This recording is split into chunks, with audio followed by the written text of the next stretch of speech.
Slightly Magic is a weird name, isn't it? I mean, it's called that because the main character is called Slightly, and he's a wizard, but Slightly isn't a name anyway? They could have called him Massively. Massively Magic sounds miles better. Humongously Massive, starring your lead character, Humongously. Humongously.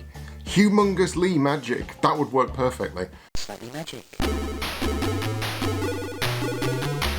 I suppose the title works on two levels, actually, because 90% of the magic you perform in Slightly Magic is barely even magic. This is a game in which obvious solutions are turned into slightly weird solutions in order to fit the specific need to make everything about magic, but then sometimes it's not even about magic. Sometimes it's just about using a pair of scissors on a yo-yo to get past a cat.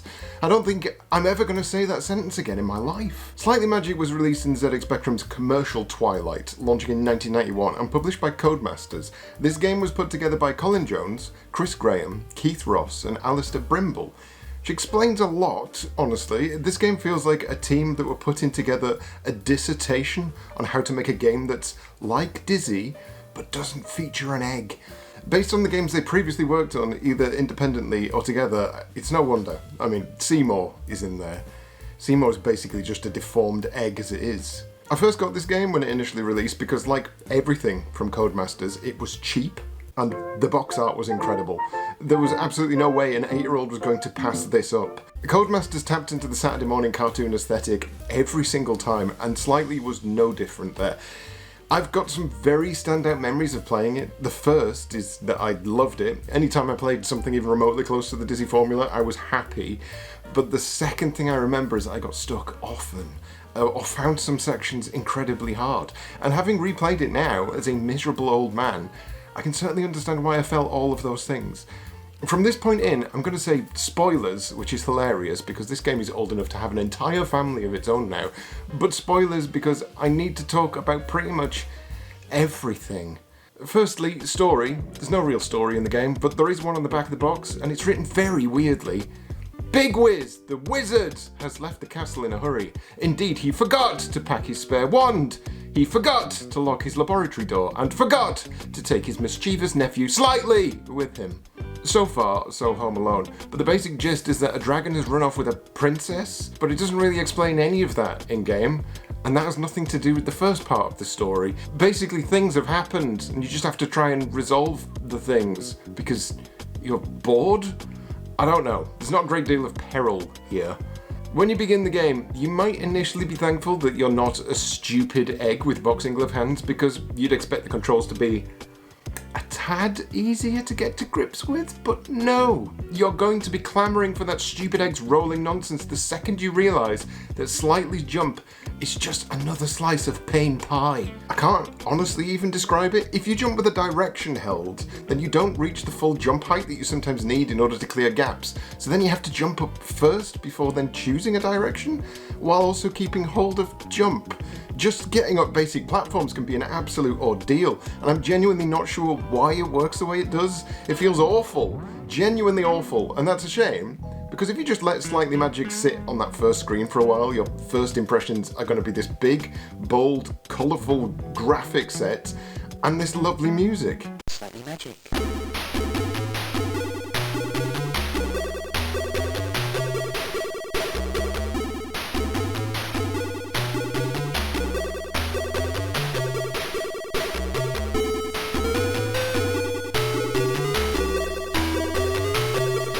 And then as soon as you try and jump, you're just going to wish Slightly had never been born. The whole thing was a complete failure. You just sort of get used to it over time. Probably. I don't think I ever did. But you're going to be doing it a lot. You're going to be doing an awful lot of walking and jumping. So you have to at least get the basics down to some degree. Everything else you do in the game involves picking things up, of which you can only hold 2 things. So the other thing you do involves putting things back down because you're constantly overburdened. To the game's credit, you're never really tasked with solving things over a massive area. Everything is self-contained in little puzzle sections that sort of act like levels or chapters. But I would just like to point out that you are a fucking wizard and you're telling me there's only room enough in your sleeves for 2 items? Absolutely the worst wizard in popular culture. That's probably harsh, but actually, no. You're tasked with collecting your spellbook and your wand before you can do anything. That's fair. And then in order to cast a spell, you need to find the spell, but then you also need to find an item that will make that spell work.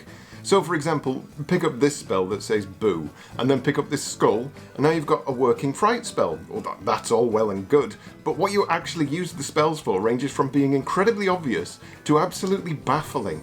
The fright spell we just made, you need to use that on some ghosts to scare the ghosts. I guess that sort of makes sense if you only think about it a little bit. There's a secondary layer to this confusion though, because some items are just used as actual items. So for example, you come across this rock here who wants fed. The solution to this puzzle is literally one screen back, a pile of stones which you feed to the rock. Do you see why I'm a bit confused? Okay, but then when you feed the rock, stars appear and they can be jumped on to get to places. I don't know what's happening. So you're taught that single items can in fact be used. So here are two dwarves who are hard of hearing. That's cool. I found this megaphone. Let's use this megaphone. Let's just... Okay, well that's not working. What am I doing wrong? Oh, I need to turn it into a magic spell. Why? Why was the megaphone not sufficient on its own? This is what I mean when I say that Slightly Magic is actually a very apt name. This isn't magic. He's literally just used a megaphone and fooled everyone into thinking it was magic. If I gathered a crowd of people to watch me raise the temperature of water to dangerous levels when I switch the kettle on, that's not magic.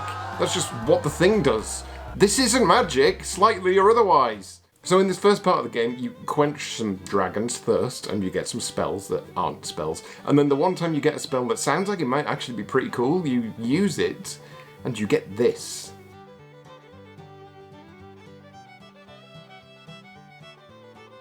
A text box. I mean, look, I know animating that sequence would have been very hard, but maybe an image depiction of something? Gee whiz. This next section is what you probably describe as level 2, and I hate it a lot. There's a few reasons for that. Firstly, let's talk about this health bar, because Slightly incorporates a health bar, which is great, isn't it? That's great. I always like that. And I'm being serious. No one likes instant death caused by things that you wouldn't expect to hurt you. Oh.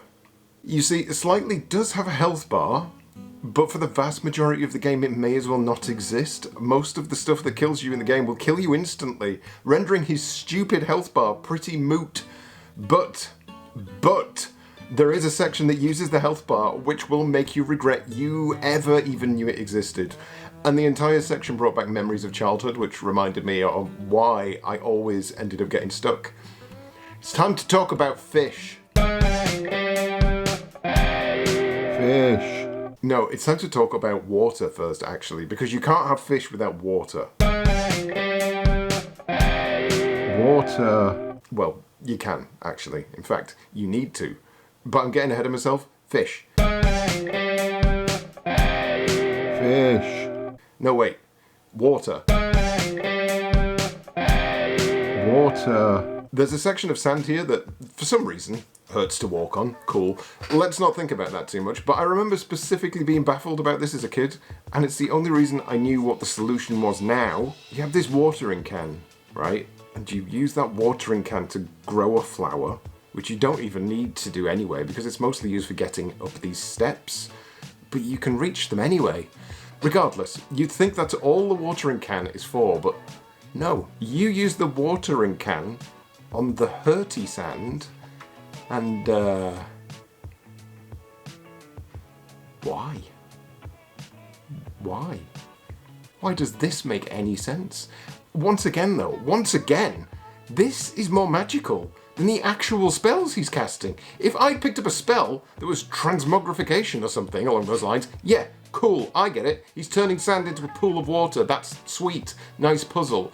But a watering can, on its own, on sand? What are you smoking, you absolute lunatics? It gets better though. It's not just a little pool of water. It's an entire underground chasm full of water. And to explore that, you need to turn into a fish. That's cool. I'll do that now. Ouch. I am dying. Okay, I guess I'll just do it in the water then. Ouch. I am still dying. You can't use the spell unless you're on solid ground. If you drop down, you take a ton of damage while falling, but if you do it on land, you take a ton of damage because fish apparently instantly start to die the second they're not in water. Look, I know I'm complaining a lot. I just don't know what else to do because it only gets worse when you get in the actual water. You have a maze in which your health constantly depletes. You only have one inventory space left because your fish spell takes up the other slots. You can pick up stars in order to replenish some health, but there's barely enough to keep you from losing 2 lives, let alone 1. And there are 2 puzzles to solve in amongst all of this. One involves giving jelly to a jellyfish, because, you know. The other involves using an explosion spell on a random piece of flooring that you won't know about until you find it. Good stuff. This next section, which we'll call level 3, is pretty much the last level. I can't honestly describe the actual last level as the final level because you barely do anything, but here we have more puzzles that don't make a great deal of sense. For example, using a candle to scare off elves in a wood. Why? Are elves scared of light? Why are they scared of light? Who decided that? Is this elf lore that I didn't know about previously? And to put aside my constant complaints for a second, let me tell you this, getting to this section as a kid always felt wonderful because you get a flight spell, allowing you to pretty much go anywhere. Now, there's not a lot of anywhere to go, but as a kid, didn't really matter. That freedom to just fly off into the same screen over and over again truly was slightly magic. As a grown man, that magic did get slightly smaller, especially when I spent 3 minutes trying to turn on both an invisibility spell and a flight spell without accidentally picking up something I didn't want to pick up. By all the names of God, this is not what I wanted! At the end of this area, you use a cooking spell to turn Hansel and Gretel from gingerbread people into humans. Of course, again, logic. Then you use a coin to enter a well, which leads you to the very final area.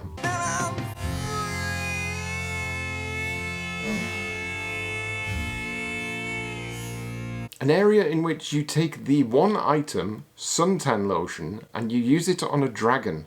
And then the game ends. I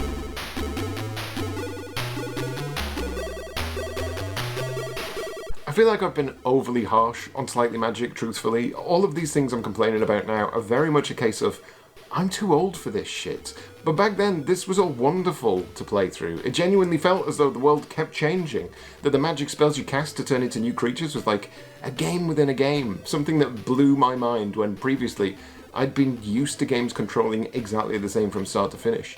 Being able to swim about as a fish, or fly around as a freakishly faced bat monster was slightly magic. It was slightly magic. And now, it's all just a bit slightly shit. The problems mostly stem from poor signposting. There's a section here, for example, where I knew what the solution was, but I had no idea what I was supposed to do to get it to trigger. There are 2 cats, and one of the items I have is a dead mouse. Putting the dead mouse on the step seems to do nothing. If I try to walk past or fly past the cats, I die. So what's the solution? Stand exactly here, uncomfortably close to death, and use the mouse. Slightly had to be experienced at the time when it was released, and more than that, it almost had to be experienced purely in the microcosm of only owning a ZX Spectrum. This was the year of Sonic the Hedgehog, Lemmings, Space Quest 4, games a million miles away from the ZX Spectrum's poor little output.